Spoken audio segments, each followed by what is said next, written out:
My first precon I played with was from Commander 2019. I was interested in the concept of Magic the Gathering and wanted to play it with my father, who had been playing long before I was even born.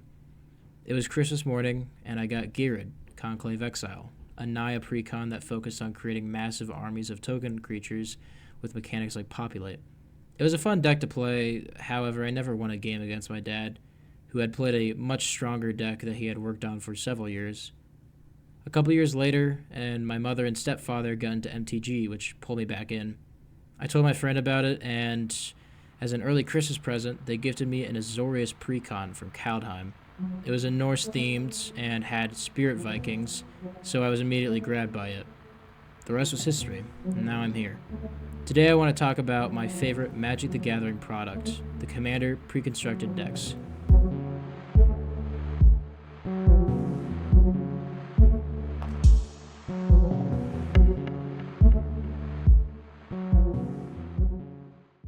Commander pre-constructed decks, known as precons, were a simple 100-card deck made for one of the MTG's most popular format, Commander.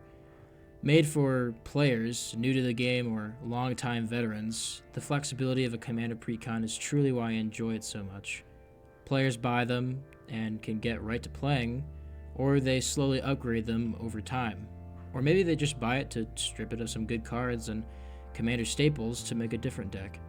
Commander precons made their first debut in 2011, June 17th, in the Magic the Gathering Commander set.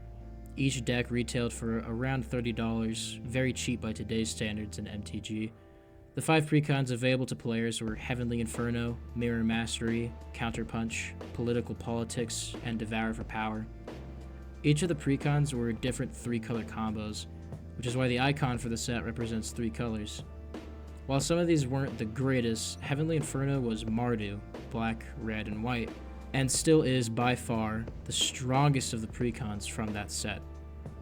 Now, standing at a hefty price of $500 on Card Kingdom nowadays, the deck has a very simple game plan, which is to swing with Kaalia, the main commander, and bring out massive demons, angels, and dragons to eventually kill other players with combat damage and gain lots of life, and etc. etc. Since then, precons have been an integral part of the Commander format, most sets always having on average around 2 to 4 precons. Since then, precons have developed, evolved, to not only become stronger, but also include additional features. Life counters, deck boxes, and as of Streets of New Capenna, released in 2022, April 29th, Commander precons now feature booster packs known as Collector's Sample Packs. These packs contain 2 cards that can normally be found in collector boosters of the same set, giving players a little extra when purchasing a precon. Here is a borderless deflecting SWAT card that 2S Bestie got from a pack in a Commander Masters precon. The card is currently worth around $80 on Card Kingdom. Universes Beyond was introduced into MTG during the Hasbro 2021 Inventor event. It started off with some secret layer cards like Fortnite or The Walking Dead. However, Warhammer 40k was the first Universes Beyond to get its own set, but I use that term loosely, as the only thing released with it was 4 precons and 4 collector precons that came with all foiled cards. These precons were powerful. However, the Necron Dynasties was the strongest of the bunch. Even today, the precon is heralded as one of the strongest precons in the history of MTG. As of today, the precon is worth around $200 on Card Kingdom. There are some times, however, when a set does not need to be accompanied by Commander precons.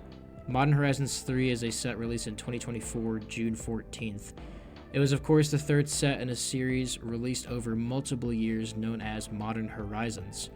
Made to release cards that can be instantly used in Modern, a 60-card format for MTG. However, Modern Horizons 3 also came out with 4 precons for Commander, going against the entire idea of being a modern set. As much as I don't like the idea, we did get a new Jund deck with Lurgoyfs as a main theme, which, if you couldn't tell by now, is my favorite creature type in Magic the Gathering. Commander precons have been and will more than likely continue to be an important part of the Commander format.